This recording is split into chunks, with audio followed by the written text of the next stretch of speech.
Oke, saudara sekalian, selamat datang di kelas Management Control System atau Sistem Pengendalian Manajemen. Saudara sekalian, di kelas kita ini, kelas MCS ini, kita akan menggunakan pendekatan yang disebut dengan levels of control. Nah, berbeda dengan kelas-kelas yang lain yang menggunakan pendekatan planning controlnya Anthony and Govindarajan. Kita sekali lagi dalam kelas ini kita akan menggunakan pendekatan levels of control. Saudara sekalian, kalau kita lihat 3 aktivitas penting di dalam perusahaan itu ada aktivitas penentuan strategi, ada aktivitas management control system, dan ada aktivitas operation. Nah, selama ini kalau kita berbicara tentang management control system, fokusnya sebagaimana yang ada dalam pendekatannya Anthony and Govindarajan itu adalah selalu fokusnya kepada diagnostic control system. Nah, Anda perhatikan di sini dalam gambar yang dari slide ini, itu aktivitas yang sana itu aktivitas yang mengarah kepada penentuan strategi, dan yang sebaliknya itu aktivitas yang berkaitan dengan implementasi strategi.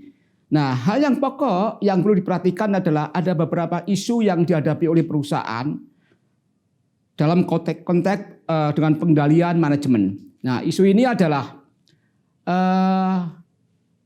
perusahaan mengklaim menggunakan atau mengadopsi atau menerapkan management control system. Tapi faktanya mereka ada masalah. Mereka mengalami persoalan yang besar seperti perusahaan-perusahaan Enron, perusahaan.com. Nah, ini karena apa? Ini karena ada faktor penting, yaitu dalam pengendalian manajemen itu fokusnya ada pada diagnostic control system. Ini yang membuat terjadinya tension yang ada di perusahaan. Nah, faktor-faktor kenapa ada tension ini itu yang gagal dipahami adalah persoalan dinamika penciptaan nilai, dinamika pembuatan strategi, dan dinamika motif-motif humanity employee bergabung di perusahaan. Inilah yang nantinya menjadi fokus di dalam kuliah kita ini, yaitu bagaimana mengendalikan controlling atau mengendalikan strategi itu sendiri. Yang di dalam bukunya Anthony sekali lagi itu fokusnya ada pada capaian-capaian yang sifatnya itu mekanik, sehingga tidak bisa mengendalikan strategi itu sendiri. Nah, Anda perhatikan dalam pembuatan strategi itu, ya, kenapa ini menjadi suatu persoalan besar? Karena satu, ya, ada resource dan ada output, dan di dalamnya ini ada yang namanya opportunity, konsep opportunity. Dan ada konsep yang namanya limited attention. Kalau saudara saya tanya, mana di antara opportunity maupun attention ini yang paling berharga? Yang dikatakan itu tidak bisa dibuat lagi. Nah, mungkin sebagian besar mengatakan opportunity. Tapi sebetulnya opportunity itu sifatnya itu unlimited. Ya, artinya opportunity bisa create oleh siapapun. Nah, ini berbeda dengan attention. Kalau attention ini terbatas. Karena apa? Waktu seorang manajer ini waktunya hanya 24 jam. Tidak ada seorang itu yang memiliki more than 24 hours. Nah, jadi apa?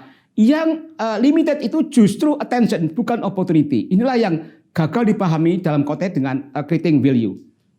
Yang kedua, dalam pembuatan strategi. Dalam pembuatan strategi itu pada umumnya strategi yang ada di perusahaan itu disetting di dalam proses strategic planning. Ini umumnya disebut dengan intended strategy. Tapi pembuatan strategi sebagus apapun itu tidak ada jaminan bahwa dia akan sampai kepada implementasi yang bagus. Tidak akan sampai kepada realisasi strategi.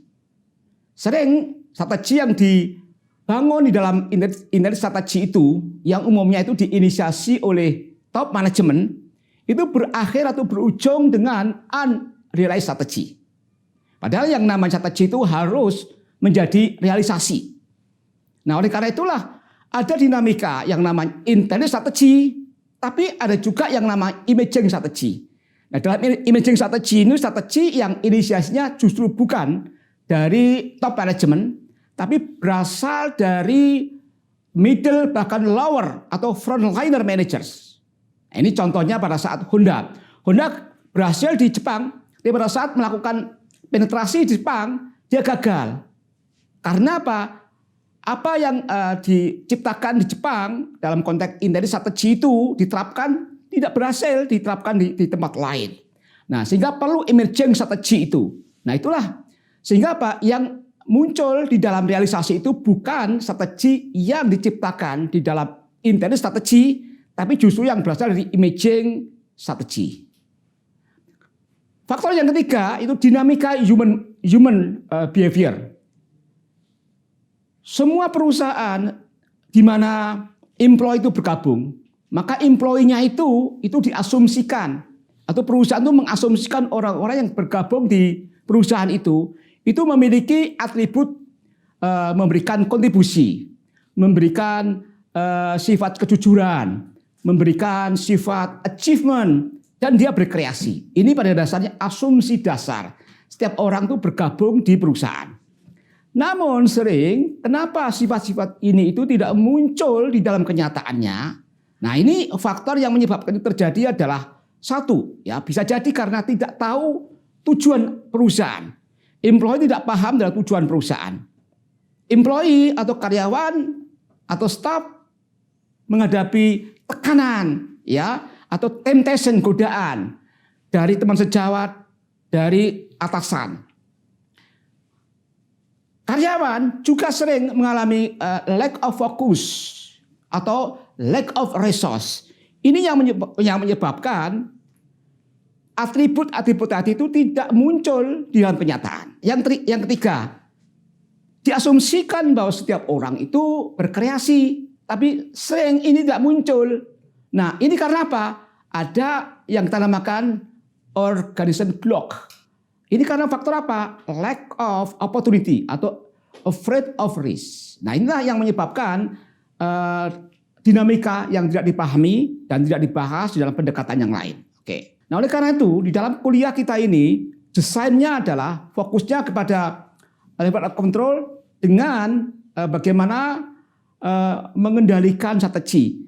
Kenapa strategi itu dikendalikan? Karena strategi itu bisa berubah-ubah. Strategi itu tidak seperti yang diasumsikan di dalam pendekatannya Kevin Darajan dalam bukunya Management Control System itu, dia akan diciptakan dan dianggap given, ya, dan dia akan menjadi black box di dalam pendesainan Management Control System. Tidak demikian, justru yang pendekatan kuliah kita ini adalah bagaimana how to control business strategy. Nah, sehingga nanti dalam kuliah kita ini akan membahas 4 levels of control. Seperti yang tadi saya jelaskan di awal, pendekatannya adalah levels of control. Apa 4 levels of control itu? Terdiri dari 4 sistem, belief system. Yang fokusnya adalah core value, kemudian boundary system, yang fokusnya adalah risk to be avoided, strategic uncertainty, yaitu interactive control system, dan critical performance variable. Sistem yang terakhir inilah yang ada di dalam pendekatan yang biasanya itu. Nah, sedangkan 3 yang lain, belief system, boundary system, maupun interactive control system tidak dibahas. Itulah yang nanti akan menjadi bahasan kita dalam materi management control system ini dengan pendekatan levels of control. Ya, oke. Karena fokusnya adalah strategi, maka harus dipahami dulu apa itu strategi.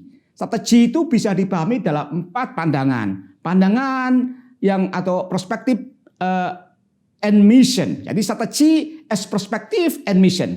Yang kedua, strategi itu bisa dipahami sebagai position. Ya. Kemudian strategi itu bisa dipahami sebagai plan and goal. Dan yang terakhir, strategi itu bisa dipahami sebagai pattern of action. Maksud dari pandangan strategi sebagai perspektif and mission itu adalah kalau kita mempelajari atau merumuskan mission and strategi itu, berarti kita juga sedang mendesain strategi. Position artinya kita mendesain strategi, artinya strategi misalnya dalam konteks market position sebagaimana yang dikembangkan oleh Michael Porter, ya. Ada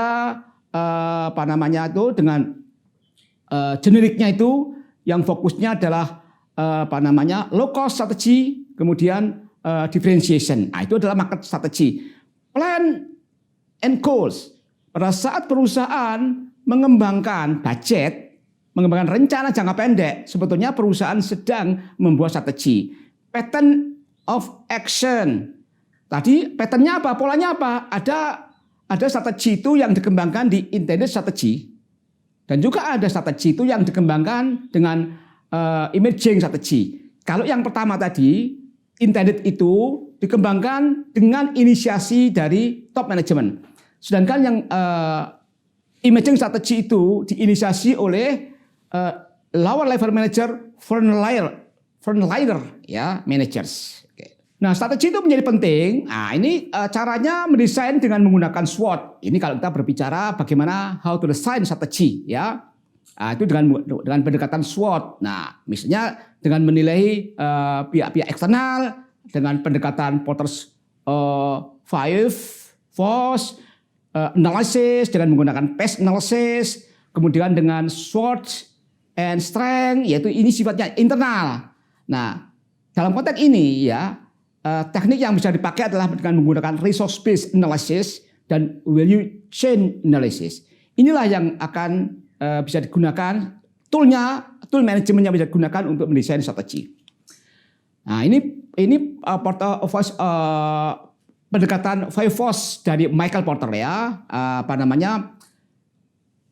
Konsep persaingan dalam pandangan Michael Porter itu adalah bahwa tidak hanya rival. Jadi kalau kita dalam konteks umum, dalam konteks awam, kalau kita berbicara pesaing, itu umumnya mindset kita itu mesti merefer kepada siapa? Rival. Jadi contohnya perusahaan dalam otomotif itu Honda dengan Suzuki, Suzuki dengan Yamaha, Honda, itu rival.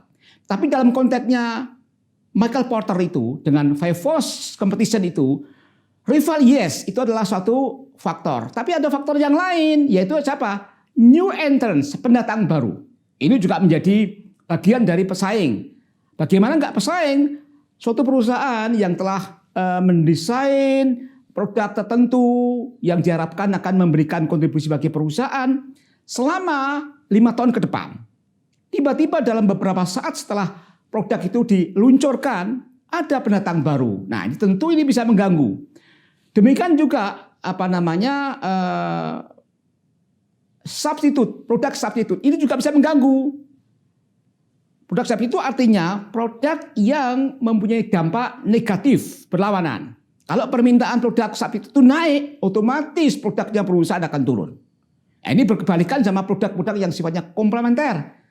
Dalam produk-produk yang bersifat komplementer, itu artinya produk yang kenaikan yang meningkat terhadap produk yang sifatnya komplementer tentu akan dibarengi dengan jumlah yang searah dengan produk perusahaan. Ya, sehingga ini berbeda. Sehingga produk substitute itu menjadi juga konsep pesaing. Yang berikut adalah supplier. Supplier juga menjadi pesaing karena supplier itu memiliki bargaining powers. Nah, bargaining power ini akan bisa mengancam perusahaan melalui pemboikotan produk, melalui pengiriman raw material yang tidak berkualitas. Nah, yang terakhir itu buyer. Buyer ini juga bisa menjadi bargaining power perusahaan karena buyer ini juga memiliki kekuatan, mempunyai power. Apa powernya? Buyer bisa melakukan switch in dan switch out at any time. Dia bisa masuk suatu perusahaan dan bisa keluar apabila dia tidak merasa puas terhadap produk tersebut. Nah, itulah yang namanya konsep Five Force dari Michael Porter. Terus sekalian, hal penting yang ingin saya sampaikan adalah persoalan risiko. Ya, nanti di sini ini konsep apa tuh four levels of control. Ini yang menjadi titik tolak pembahasan kita adalah belief system. Belief system itu adalah bagaimana perusahaan itu bisa memotivasi semua employee agar bisa berinovasi, berkreasi untuk mencari sesuatu yang baru bagi pertumbuhan perusahaan. Sehingga belief system itu menyebabkan apa? Perusahaan menjadi semakin tumbuh pesat. Ibaratnya mesin itu menjadi panas. Itu belief system. Tapi ini menjadi sangat bisa menjadi hal yang berbahaya bila perusahaan itu mengalami panas, aktivitasnya keras begitu. Harus diingat, setiap aktivitas itu mesti menimbulkan risiko. Nah, untuk tujuan itulah maka boundary system itu membentengi risiko agar supaya inisiasi yang dikembangkan di dalam belief system itu tidak berujung kepada risiko.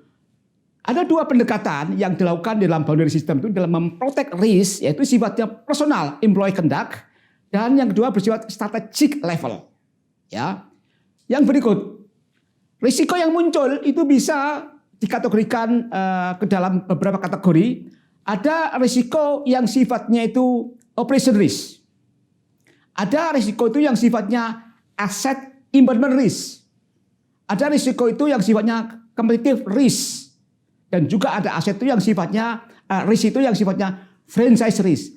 Risk franchise ini tidak ada hubungannya dengan perusahaan franchise Kentucky dan sebagainya ini. Dalam istilah lain, franchise ini adalah name risk atau reputation risk. Ya.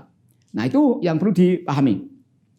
Hal lain adalah terjadi pressure yang tinggi bagi di suatu perusahaan itu akan menyebabkan bahaya bagi employee, dan ini bisa menyebabkan adanya fraud di suatu perusahaan. Nah, oleh karena itu kita manajemen perlu menganalisis tingkat atau level perusahaan itu mengalami tekanan. Ada 3 faktor yang harus diperhatikan dalam konteks menilai tekanan risiko internal itu. Ada pertumbuhan, ada culture, dan ada information management. Nah, ini kira-kira cara untuk menghitung adanya tekanan risiko itu. Robert Simon itu menghitung risk exposure calculator, yaitu dari growth yang terdiri dari adanya tekanan kerja, ada tingkat ekspansi, adanya pengalaman dari eksekutif, kemudian di skor, ya masing-masing di skor. Kalau misalnya misalnya ada tekanan yang tinggi, kita kasih nilai 5. Ada pengalaman dari eksekutif, kita kasih 5. Kalau rendah kita kasih 1 dan sebagainya ya. Ada kultur, ada reward for risk taking, ada enggak reward itu di perusahaan? Ada enggak resistant to bad news? Misalnya ada praktek di perusahaan itu yang seperti Bapak senang gitu ya, itu namanya resistant bad news.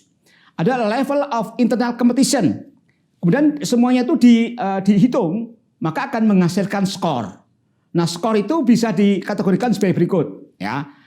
Perusahaan yang mempunyai skor 9 sampai 20 itu dikategorikan masuk dalam kategori safety zone. Sebaliknya perusahaan yang skornya tadi itu 21 sampai 34 itu disebut dengan zona bahaya, ya. Bahaya. Dalam arti zona hati-hati adalah lampu kuning. Tetapi kalau sudah masuk skornya tadi 35 sampai 45, ini harus bahaya. Ini masuk danger zone. Nah, ini begitu masuk danger zone, perusahaan dalam kondisi tidak sehat, ya. Nah, inilah akan menyebabkan fraud, akan menyebabkan misrepresentation. Sehingga kalau kita lihat kenapa terjadi fraud? Karena ada pressure, karena ada opportunity, ada temptation tadi yang ada dikembangkan tadi, godaan tadi itu bisa berasal dari atasan, berasal dari kolega. Inilah yang akan menyebabkan fraud terjadi di perusahaan, dan ini menimbulkan risiko name risk, ya, dan akan juga bersifat risiko operation risk. Nah, risiko tentu tidak bisa dihilangkan. Cara yang mungkin adalah how to manage the risk, how to manage strategic risk. Cara yang bisa digunakan dalam pendekatan ini, dalam pendekatan levels of control ini, yaitu dengan cara apa? Menerapkan, mengaktifkan belief system, mengaktifkan boundary system, ya. Kemudian strategi tadi itu sudah dikaitkan dengan internal control. Nah, dalam internal control itu ada komponen structure, ada komponen system, ada komponen staff. Inilah ya yang bisa dijadikan dasar bagaimana menjamin perusahaan-perusahaan termasuk asetnya itu menjadi aman. Jadi kalau kita berbicara internal control itu ada dua. Ada internal accounting internal control, ada administrative control. Dalam accounting internal control itu tujuannya adalah bagaimana menyelamatkan aset-aset perusahaan itu aman dari pencurian, aman dari kebakaran. Dan yang kedua adalah tujuannya adalah agar supaya informasi yang dihasilkan di dalam perusahaan itu bisa dipercaya. Sedangkan yang kedua tadi itu adalah administrative internal control itu tujuannya yang pertama adalah dalam rangka untuk meningkatkan efisiensi perusahaan. Yang kedua adalah itu membantu dalam rangka untuk mengimplementasikan kebijakan perusahaan. Nah, itulah cara untuk memanage strategic risk. Nah, ini tadi sudah bicarakan. Nah, poin yang ketiga, interactive control system. Setiap strategi yang dibikin perusahaan, yang didesain perusahaan selalu mengandung risk. Itulah yang kita katakan dengan strategic uncertainty. Sehingga tidak ada jaminan strategi yang dibuat itu mesti berujung ke depan dalam bentuk realisasi. Tidak ada jaminan. Bisa jadi strategi yang dianggap bagus tadi, yang dianggap the best, itu akan berujung kepada unrealized strategi. Maka caranya bagaimana? Cara yang kedua, yaitu dengan menggunakan atau menciptakan emerging strategi. Yaitu strategi yang inisiasinya itu berasal dari pihak frontliner. Memberikan inisiasi, kemudian di adjustment, jadilah strategi itu berujung kepada realisasi. Nah, sehingga apa? Suatu perusahaan itu akan menghadapi faktor-faktor strategic uncertainty tadi itu faktornya ada 4. Ada technological dependence, ada faktor regulation, ada faktor value chain complexity, ada faktor tactical response. Ini yang menyebabkan strategi perusahaan itu menjadi sifatnya uncertain, yaitu strategic uncertainty. Technology dependence akan menyebabkan emerging new technology, akan menyebabkan perubahan kebutuhan customer. Ini harus disikapi oleh perusahaan, ya. Nah, sehingga kita lihat di sini ya, yang terakhir itu diagnostic control system. Dalam komponen yang keempat ini, ya, itu yang penting adalah ada 2. Tujuan diagnostic control system itu 1, memformulasikan strategi. Ya. Kemudian strategi itu diimplementasikan. Nah, apa implementasinya itu? Dalam bentuk the bottom lines, ya, melalui follow up dari control system. Ujungnya apa? Ujungnya ada penilaian kinerja, ada penilaian pemberian reward kepada manajer yang berkinerja dan memberikan sanksi atau punishment kepada yang tidak berkinerja. Nah, itulah kesulitan kalian. Nah, sehingga kalau kita simpulkan apa fungsi dari diagnostic control system itu? 1, memfollow up implementasi strategi. Dan yang kedua adalah mengconserve management attention. Kenapa mengconserve itu? Menghemat attention management. Tadi saya katakan di depan, tidak ada orang termasuk manajer di perusahaan itu yang memiliki waktu 24 hours, maksimum 24 hours. Nah, oleh karena itu, waktu top management itu harus dialokasikan untuk sesuatu yang strategis. Nah, konsep diagnostic control system itu berfungsi yang kedua, itu untuk mengconserve management attention, menghemat waktu. Nah, sehingga nanti kita mengenal dalam tool management itu yang kita sebut dengan management by exception. Ya, itu saudara sekalian yang bisa saya sampaikan ya sebagai highlight dari kuliah kita ini, bagaimana penggunaan levels of control itu di dalam mata kuliah manajemen control system ini. Nanti dalam kuliah-kuliah berikutnya kita akan membahas poin-poin yang detail sebagaimana tadi saya sebutkan di dalam slide ini. Inilah yang menjadi poin kita yang nanti akan kita bahas di dalam sesi-sesi berikutnya, yaitu inilah ibaratnya itu ini peta jalan kuliah kita ini, roadmap how to control business strategy. Sehingga nanti kuliah kita berikutnya akan membahas organizing for performance, what to control, building and evaluating budget, measuring performance, dan designing employee goal and incentive. Mudah-mudahan dan kuliah highlight ini itu bisa memberikan wawasan Anda kemana kuliah manajemen control system kelas ini itu akan dibawa, yaitu dengan menggunakan pendekatan levels of control. Jadi itulah yang bisa kami sampaikan saudara sekalian atas pemahamannya. Kita tutup kuliah ini dengan bacaan Assalamualaikum warahmatullahi wabarakatuh.